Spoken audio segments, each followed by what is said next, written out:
Planning a fishing trip shouldn't feel like a full-time job. With fishingbooker.com, you can find and book the perfect fishing trip within minutes. Fishingbooker.com connects you with trusted fishing captains around the world. Booking is fast, easy, and secure, with access to verified customer reviews, loyalty rewards, and around-the-clock customer support. Everything you need to book with confidence is in one place. So head to fishingbooker.com and start planning your next fishing adventure today. Here's your report. Oh, thanks, Jane. I wish I could hire someone just like you. Try LinkedIn Hiring Pro. It's more than a job board. It's like the recruiter you always wished you had. Hiring Pro uses real-time insights to match your role to LinkedIn's unique network of professionals and delivers a short list of best fit candidates. You'll spend less time sorting applicants and more time talking to the right people. Let's do it. You're irreplaceable, Jane, but another you would be great. Hire right the first time. Post your job for free on LinkedIn today at linkedin.com/quality. All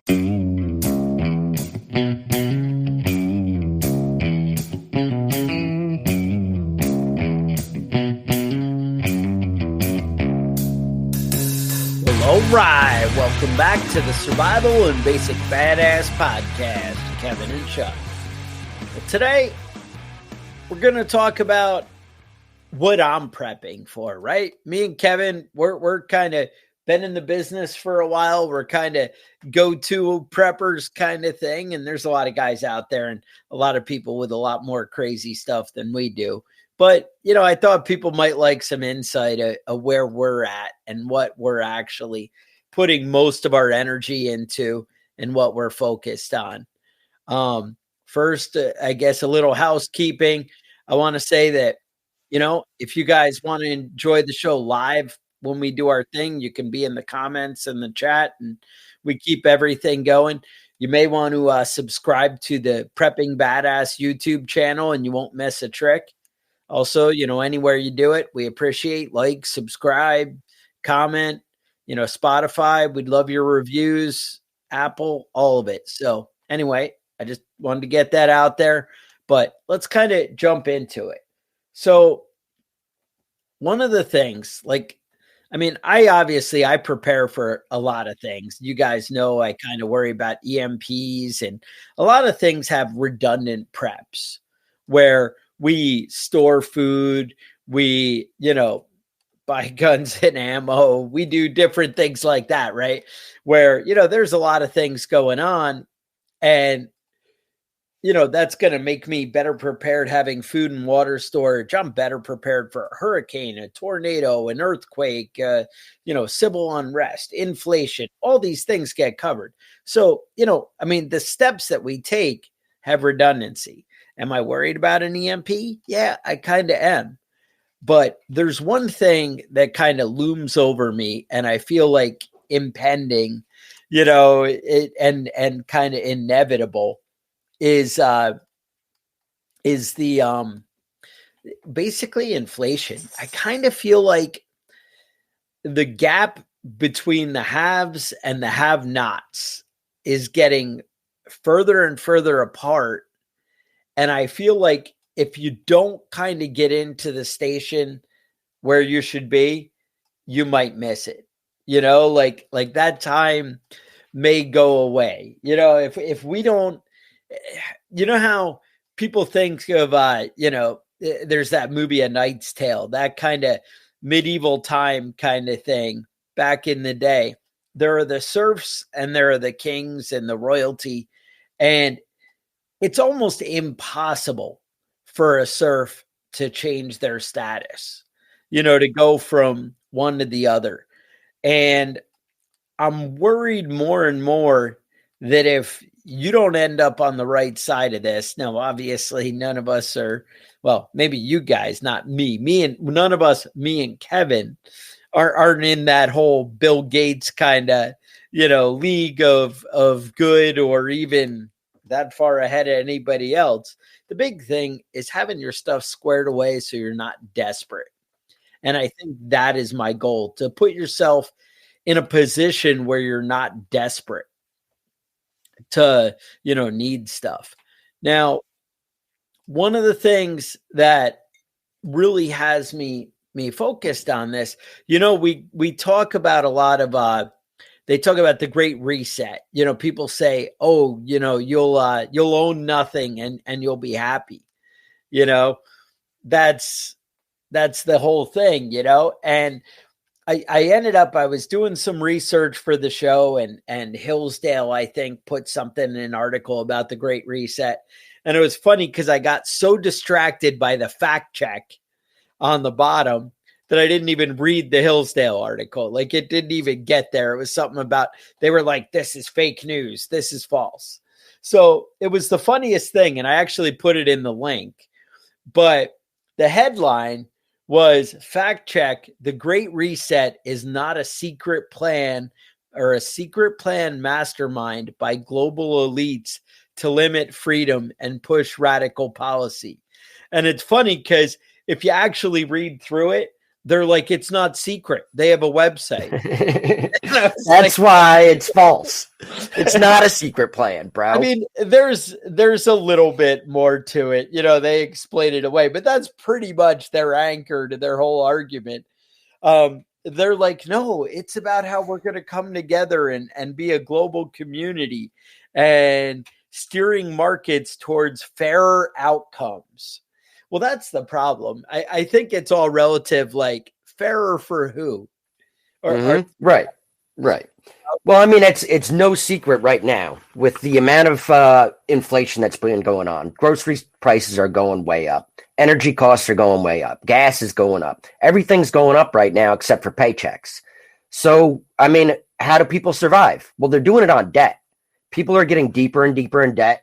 Credit card balances are going through the roof all across the country, not just for you and your neighbor. Everybody's getting in debt, and that's really dangerous.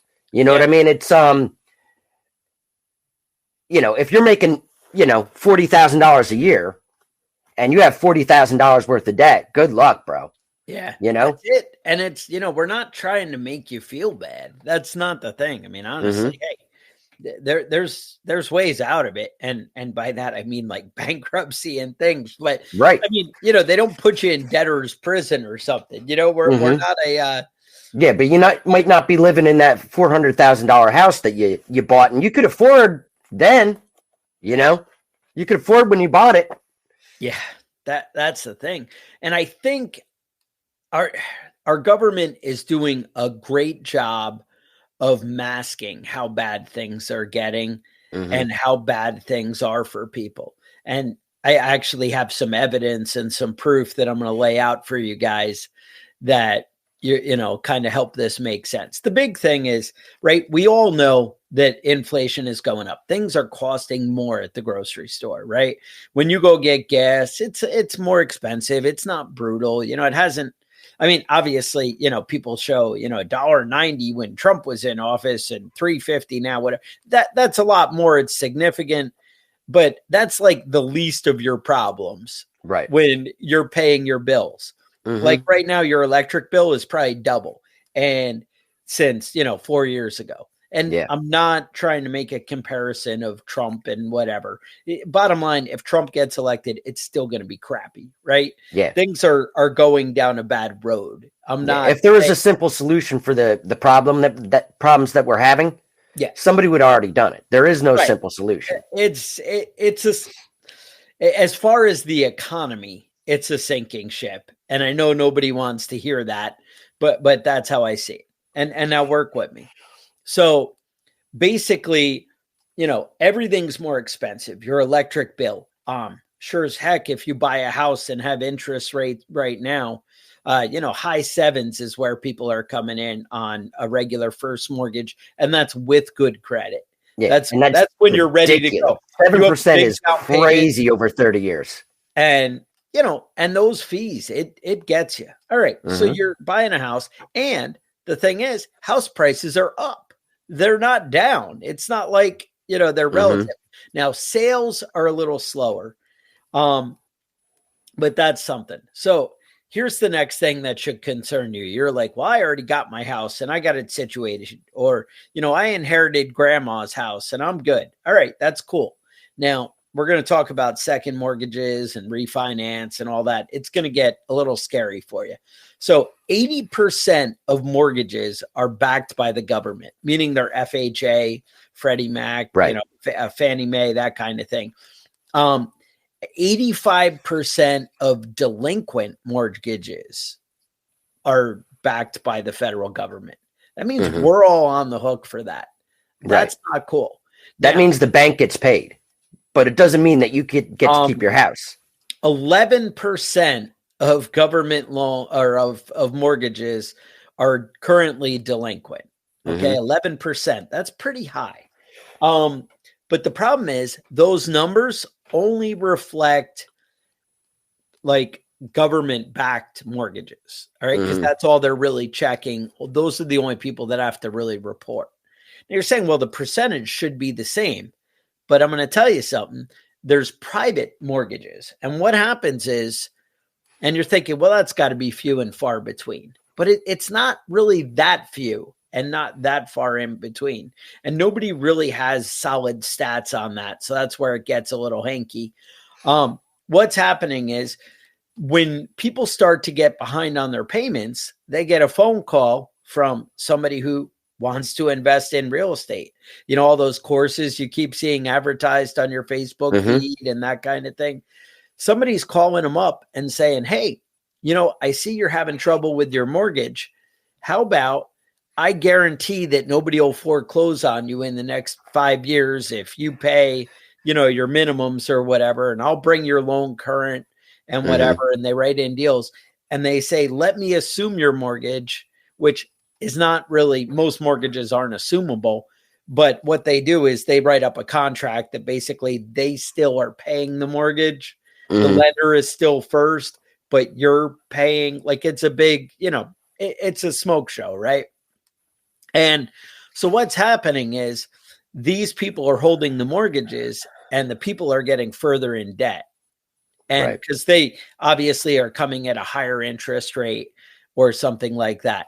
Now, here's where it gets even scarier. The federal government is starting to see things going off the rails. And so they're like, hey, how can we, I want to say stop it, but it's not. It's how can we delay this a little bit longer is really the way I read it. But believe it or not, the federal government is now backing, and this just got approved. I actually, if you're watching us on YouTube, I have a little proposal here on the screen. But basically, Freddie Mac is purchasing single family second mortgages. Now, these are your like home equity loan, right? Helix, and you know the line of credit, all this nonsense, right? And it's all good stuff, and it has a purpose if you're using it wisely, right? Like if you're buying more properties and able to leverage things, you know, taking equity out of your house is not a bad play. It's what you do with money that you borrow. It's what you do. And you want to make sure that the world isn't going to drop out from under you. In 2009, everything went way up, the real estate market.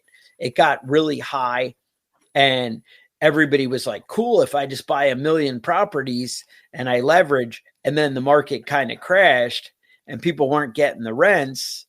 And then it was like, oh crap, now I'm leveraged all over the place. And a lot of people even lost their primary residence because they pulled all the equity out of it.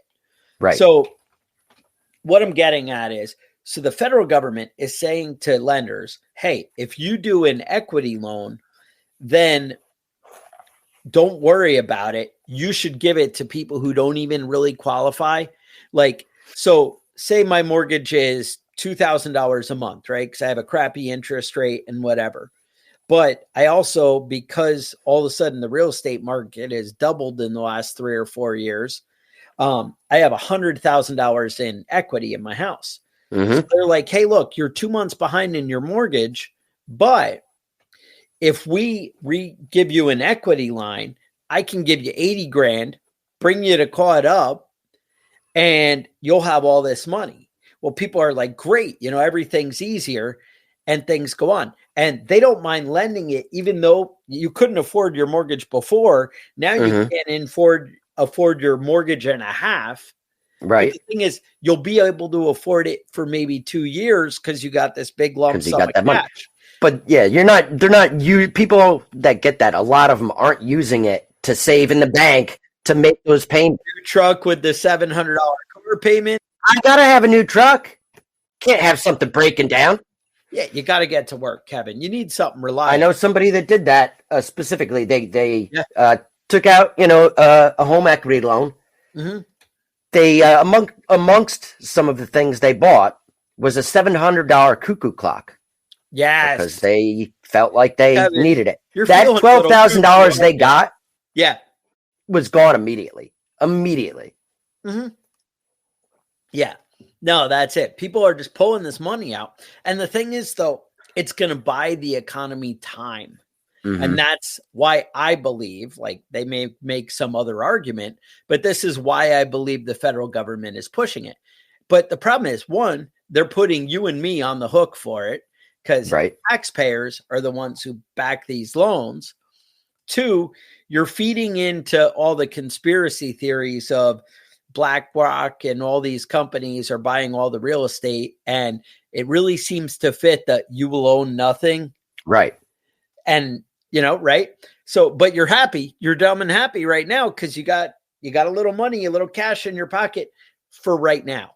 Mm-hmm. Now, I guess my big warning with this is don't give up the equity in your house because the problem is a lot of these, believe it or not, they actually, FHA and Freddie Mac have said 9.5% is the example of where they're suggesting these loans might be at. 9.5 is crap. That's crazy. Yeah. You're getting towards credit card numbers there. They're extending, who qualifies for this stuff. And now your house is leveraged at like 100% of its equity. I mean, I know they'll tell you, it's 80% is all we'll loan out. Okay, whatever. But you're right at the max, right? And I believe that these houses aren't really worth exactly what your thing on Zillow says. Yeah. When you look on Zillow and you're like, 460,000. And the thing is, a few people might get out early and be able to be like, hey, I'll sell it. And be able to make it 460 or whatever the heck it says it's worth. But I think once people are stuck and start trying to sell their houses, it's going to be a no-go. Yeah. And that's the problem. Like I have a significant amount of equity in my house. Right. But if I sold my house, I just have to buy another expensive house. You know what I mean? Just because I'm making more from the sale doesn't mean I'm going to get a good deal on the next place. I still have to keep all my stuff somewhere, And the thing is, your mortgage payment might be based on 2, 3, 4% interest rate. Right. All of a sudden, you're going to a 7% interest rate or 8% interest rate. Now you're not looking so cool with that payment each month. It makes a big difference. So I guess the big thing and where I'm going with this is it's all about how much value you have that are real assets. Because that's the thing. Rich people don't hurt with inflation. Because guess what? If I own everything, all my stuff just went up in value. Right. If I have cool cars and I have cool houses. Now, I mean, we'll say that, on paper, it goes up. Your house goes from 100,000 to 400,000, right? Over the last 7 years, it's gone up in value. Now, it might only be worth 400,000, 300,000. But I have value, right? I have real equity. Well, I see a lot of people that don't have a firm understanding of how that sort of stuff works. Yeah. They complain. They'd be like, well, Jeff Bezos, if he gave all his money away, it would be all this, like it's a pie and everybody has a certain amount of slices that, he's got the bigger slice, but he doesn't have like $1 billion sitting in a bank account. You know what I mean? He has assets, right? That money is making him money.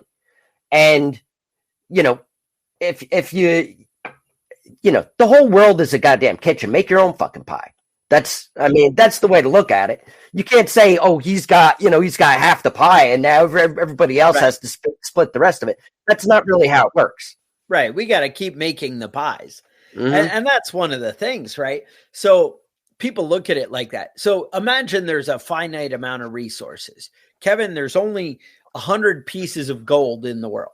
Okay. But now we're printing money, right?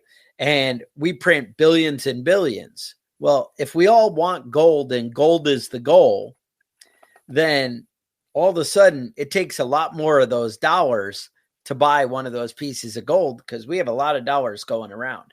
But here's the cool thing. If you have some rich, evil miser guy like Scrooge McDuck, right? Yep. And he's got the big vault. But I actually saw an episode where he talked about that big vault. And he said that was just his day-to-day operating money, that he's not actually hoarding it. So don't think that that's what he's doing. It's out there working for him. I'm just saying, people think, oh, I need the big gold stash. You need that money working for you. But anyway. I saw something recently there talking about the richest people in comic book land. Yeah. It's Richie Rich. Richie Rich is one of them. Batman. Bruce Wayne. But the richest person in all of comic book land is actually Scrooge McDuck. Yes. That guy's a rock star. He doesn't mess around. And he just constantly dropping that financial advice. I mean, you can't lose with that, right? Yep. So anyway, so you have the set amount, but the thing is when somebody's a billionaire, right? And I'll use a dramatic example, right? So say that there's only $3 billion of all the dollar bills in the whole world. And a billionaire has 1 billion. He has a third of all the money. Well, guess what? If he takes that money and hides it under his mattress, that just makes less in the general supply out there trying to buy gold. And that's actually going to bring up the value of gold by him not spending it. Right. Now, if he goes the other way and he spends the money by going in and buying, hey, I'm going to have a fancy yacht built. Well, guess what? A lot of people are getting paid to make that yacht. Right. And hey, I'm going to get a new condo on the beach. Somebody's getting paid for that. The money, it's not finite, like Kevin said, it goes around. So I'm just saying there's a lot going on, and I'm not saying run out and buy assets, because I think my goal, like I said, the episode is what I'm doing is to be out of debt and to, pay things off and not be in a desperate spot. But I also have been slowly building up to where I'm not going to be in a desperate situation, even if my job goes away, even if money goes away. And I'm not talking about by having 30 grand in the bank or 100 grand in the bank. That's not what I mean. Because honestly, I feel like that could disappear. I feel like that's going to be robbed through inflation. I feel like the government might just say, you know what? Anybody who has more than 5 grand in the bank, they're just greedy and I'm going to take it. That wouldn't surprise me. Right. To me, that's not, not really an acceptable, outcome. And unless you're a billionaire, because those people are using that money to create jobs, not like you just hoarding it. Just hoarding. You guys are all hoarding money, right? Yeah. That's but there is, like you said, there is a bigger and bigger gulf between the richest of the rich and the poorest of the poor in the United States. Yes. And if you make $30,000 a year, you're in the top 2%. You know what I mean? There's people all over the world that are starving to death. Right, of the world, not of the US. The world. Right. If you're making $30,000 in the United States, that's welfare line. That's like you need to get some food stamps and get your shit together. Right. No, exactly. But so that's the thing. So what preps am I actually doing? So, all right, that's why I have the rabbits. That's why I have the chickens. Now, mind you, I'm paying a fair amount in feed because feed is freaking expensive. I talked about, there was a video I put out earlier in the week that, I have turkeys and, only a couple of them. But man, I think by the time they're grown, they're going to have cost me about $50 a piece to, worth of feed, and that's kind of ridiculous. And I mean, it's hard when we're raising animals like that, because you can let them out and they can free range and they can do a lot for themselves. But also, the foxes and the coyotes and the hawks also, are free range. My chicken's free range, and they offset a lot of the bills there. I guess my wife read some kind of rules about turkeys and chickens aren't supposed to be eating each other's poop or whatever. I don't know. And I'm like, lots of people have turkeys and chickens together, but she's worried about it. So we have them kind of in a like finite cage. And and now, mind you, I say a cage, not like government approved size living space. I mean, like 20 foot by 10 foot for 4 chickens. Right. It gets moved every day or whatever, a chicken tractor kind of thing. And, whatever. But all right. So I'm growing my own food, right? I'm out there planting, stocking up on some food storage, right? I'm making sure that I have a full pantry kind of thing. And this is not something that I went out and did over the last week or the last month. This is something that I've been building up over time. And that's what people don't get. A lot of people get overwhelmed with prepping because they're like, ooh, it's so daunting. It's so much. Do I buy guns and ammo? Do I buy, food? Do I buy, clothes? Do I pay off my debt? It's overwhelming. And the idea is to slowly take more steps as they become available. And I think your first priority should really be to, once you have a little cushion, what is it? Dave Ramsey is always talking about, you set aside maybe $1,000 and then, the emergency fund. Well, you should set aside some money for the emergency fund, and you should set aside some food for the emergency preps. You should set aside, and maybe that's 2 weeks worth of food, right? For the get start, extra. All right. And you set aside, some extra, maybe an extra 5-gallon gas can in the yard to kind of keep things going just in case they get a little hairy. But once you get these things set, your priority should probably be paying off debt. Right. That's always been my approach. Right. And I've done a lot to structure my life to be that way. And now I'm doing, reasonably well in the world that we live in. I'm still not going out to eat much. I still drive by McDonald's and I'm like, oh, I can't afford that. Right. Yeah. But it says 70% of people in the United States now consider fast food a luxury. Right. Isn't that crazy? And, well, I mean, it used to be that fast food was cheap, fast, it tasted like shit, but it was cheap. Now it's expensive, it's slow, and it still tastes like shit. So, I mean, yeah, it's funny because I've spent a long time getting here. And it's funny because now when I go do something or I want something, I don't have to use a credit card. I'm like, ooh, I'm rich. I didn't have to use a credit card for that. Did you see that? I just went in there with money. And I'm like, and that's my standard of rich, right? Yeah. When you don't have to think about the money, that's a whole other level. That's a different level. Yeah. Mega rich, right? Yeah.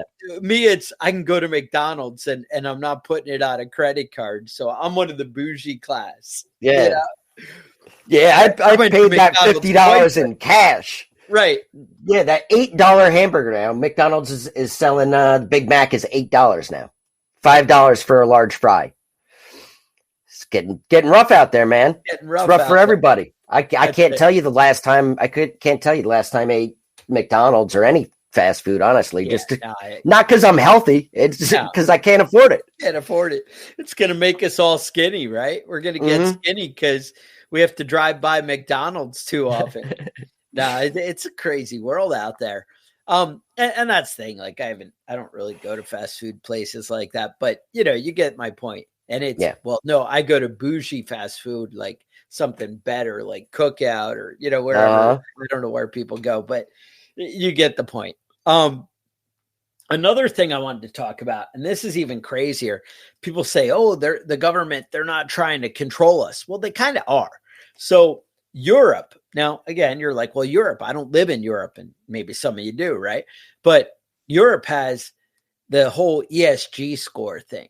And it was up for debate, and I believe it just passed. I've seen some news reports that say that it just passed.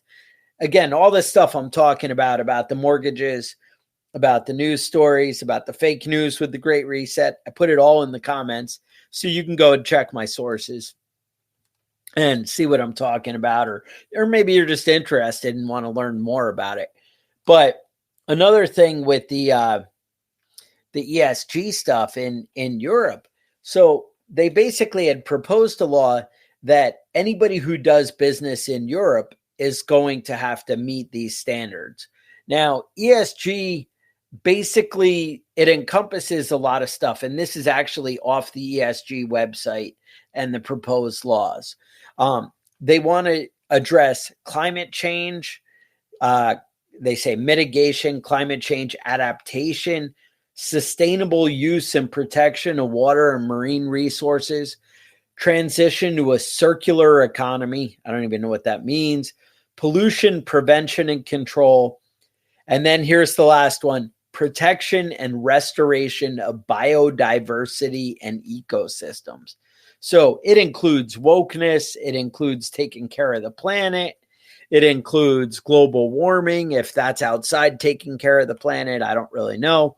But the thing is with this, so what they proposed is that every company who does business with Europe is going to have to fall in line with these guidelines. So even though your laws in your country, your state, don't apply, if you sell to any company that does business in Europe, or if you sell your stuff to Europe, you have to comply with all these standards that they approve of. And that's wokeness, that's all kinds of craziness. And I don't know, that gets a little scary. Because think about it, Amazon, they sell in Europe. So if I sell my products on Amazon, does that mean I have to comply? It kind of does. Now, I heard news stories about this, and they were, a lot of scare tactics and, whatever. But basically, it's a staggered timeline of when these things kind of happen. So like the beginning of this year, if you had 500 employees or more, you would have to start collecting data and track it, right? And reporting in 25. After 25, you had certain criteria you had to meet. And basically things keep escalating until 28, where, it's kind of a full-on compliance to all this stuff. But now China's not going to comply with this. So does that mean that Europe is going to stop buying from China? I find that hard to believe. I imagine it all kind of falls apart with that. And that's how it works in my fantasy mind. But it also, this stuff, it's about hiring diversity, and, diversity has a whole new meaning. It just doesn't mean, I have people who are Irish, and people who came from Africa, or people who, came from Italy, and look at my diverse. No, it's all kinds of things. I have handicapped people. And I'm not saying any of these things are bad, but you can only comply with so much without diluting, damaging your specific criteria. Right. You kind of hurt your brand. Mm-hmm. And so let's think about it. And I'm not saying that by being inclusive, you hurt your brand. I'm saying that you have to be very limited on the pool you can draw from. And that's going to hurt things. Right. But I don't know. Kevin, thoughts? Yeah. I mean, my thoughts are right now, get your credit cards paid off. Get your debt paid off. That interest is killing you. And people are getting deeper and deeper in debt everywhere. Don't be one of those people. Right now, it's real easy to buy all the things you're used to having on credit with great interest rates that you're going to be paying off for the next 70 years. I remember I'd gotten a credit card bill. This is a few years now. I'd gotten a credit card bill where the estimated time for payoff, I'd have been 71 years old if I paid just like the payments. Now I had to get out. Like that scared the shit out of me. You know what I mean? Yeah. That's the sort of stuff you got to get out from under. You don't want to be paying that McDonald's meal. You don't want to be paying that off for the next 40 years. Right?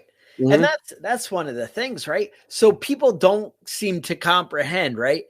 If I have a credit card bill of $3,000 and you know, because again, to some people, $3,000 is insurmountable. To other people, that number is 20 grand. Other people have 60 grand in credit card debt. You know, it's all relative to your income, right? Mm-hmm.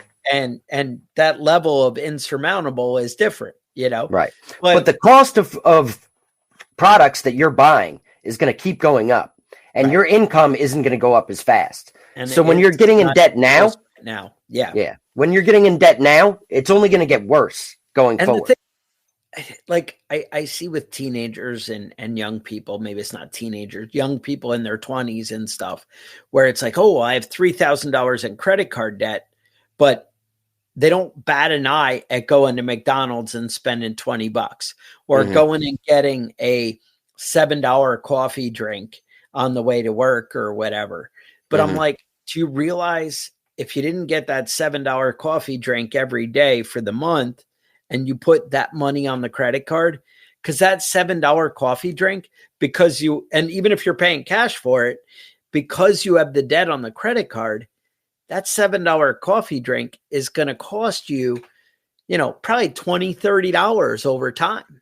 Right. It's funny. I was just watching this girl talking about her student loans, and I actually didn't really realize it was this bad, but she was like, oh, I have $80,000 in student loans. And she's like, I've been paying on it for 6 years. And she goes, and last year I knew if I wanted to get ahead, I had to do like a bulk payment, you know, to start to get on top of it. And so she started with 80,000. Last year, she did a bulk payment of 6,000 on top of her minimum required. Right. And she's like, and I just looked at where I'm at. And she started with 80. She paid a bulk payment of 6,000, and she still owes $76,000.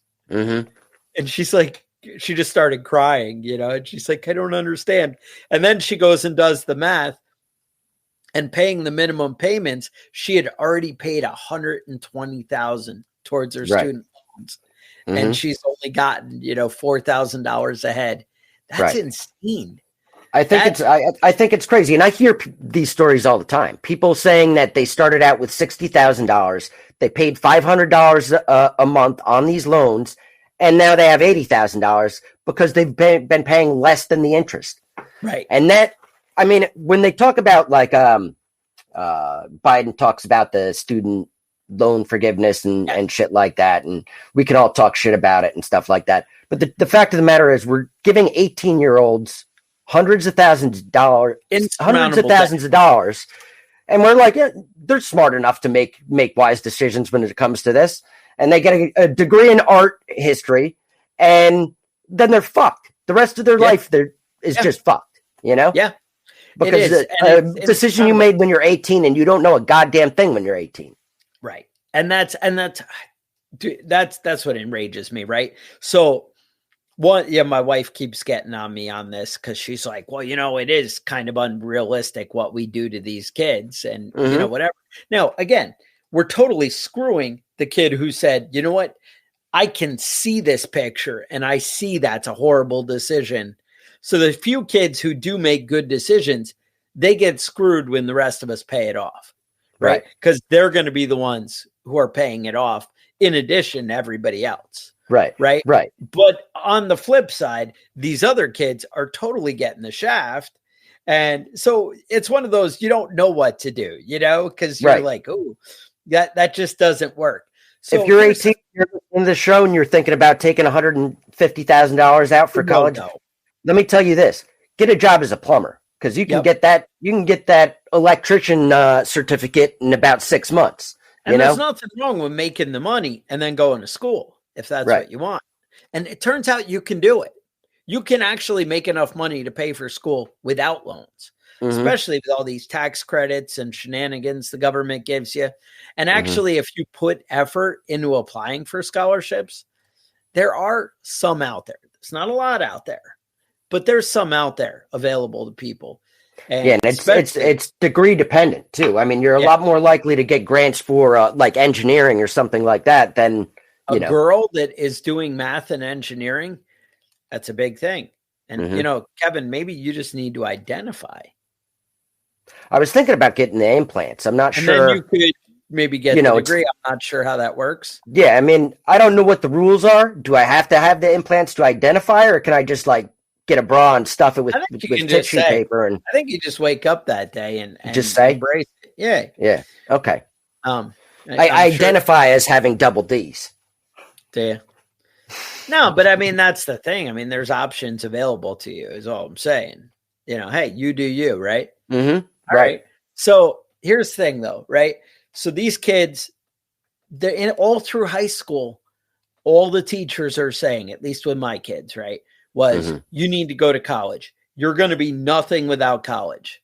You need to study. You need to go to college and pay for that no matter what it takes. That's what you need to do. And I don't see any teachers, and I don't think my kids have had any teachers that are like, hey, community college is doable for 2 years, and at least you can offset a lot of that income. Nobody's putting it out like that. A lot of kids are coming out with the mindset that community college is less than, and they're going to be, not as cool if they do that. And that's, it doesn't, it's the same foolish degree, especially when you go on to do a 4-year degree. That 4-year degree doesn't say, oh, but I have to point out, 2 years. 2 years to community college. That's not how it works.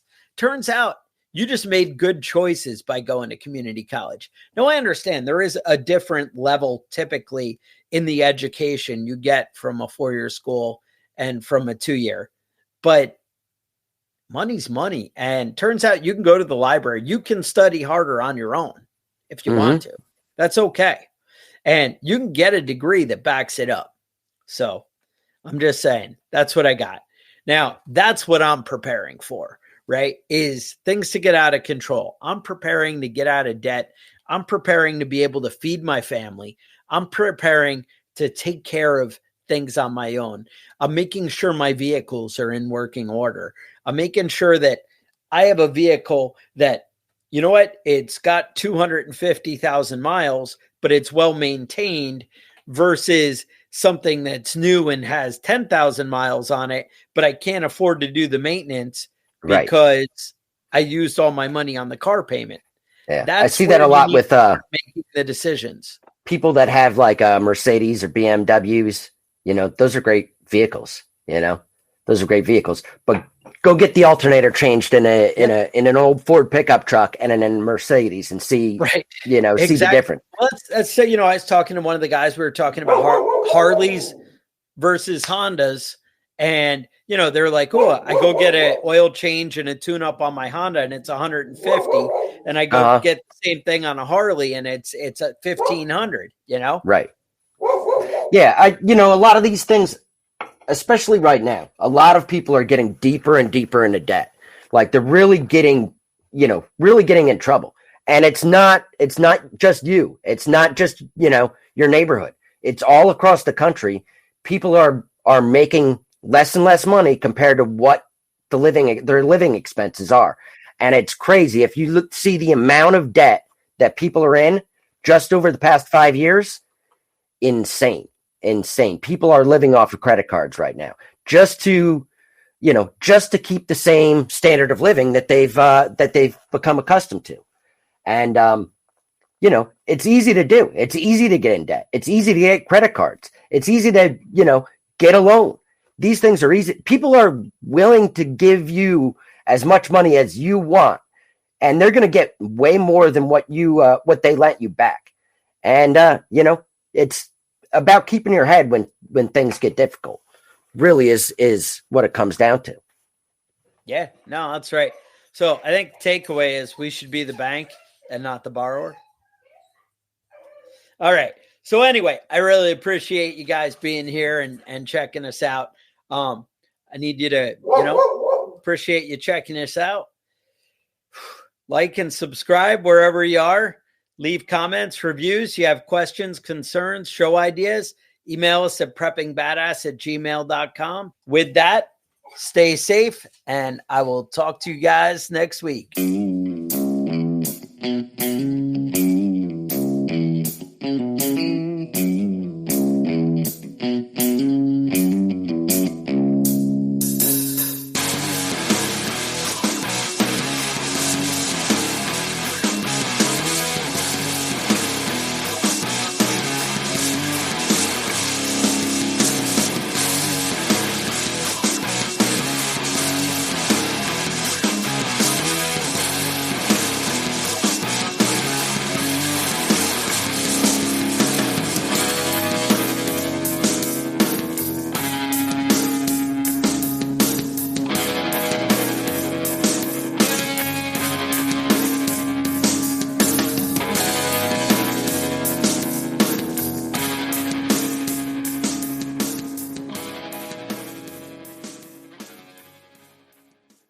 Planning a fishing trip shouldn't feel like a full-time job. With FishingBooker.com, you can find and book the perfect fishing trip within minutes. FishingBooker.com connects you with trusted fishing captains around the world. Booking is fast, easy, and secure, with access to verified customer reviews, loyalty rewards, and around-the-clock customer support. Everything you need to book with confidence is in one place. So head to FishingBooker.com and start planning your next fishing adventure today. Hello. Look what TJ Maxx dragged in. The Devil Wears Prada 2 is now streaming on Disney Plus and Hulu. We are digital, we are downloadable, we are streamable. The fashion event of the year is certified fresh. Pull yourself together, we have work to do. Critics say it's smart and witty and the perfect sequel. That's all. Get runway ready for The Devil Wears Prada 2 on Disney Plus and Hulu. Rated PG-13. Hey, it's Ryan Reynolds here from Mint Mobile. Now, I was looking for fun ways to tell you that Mint's offer of unlimited premium wireless for $15 a month is back. So I thought it would be fun if we made $15 bills. But it turns out that's very illegal. So there goes my big idea for the commercial. Give it a try at mintmobile.com/switch. Upfront payment of $45 for 3 months, $90 for 6 months, or $180 for 12-month plan required. $15 per month equivalent. Taxes and fees extra. Initial plan term only. Greater than 50 gigabytes may slow when network is busy. See terms.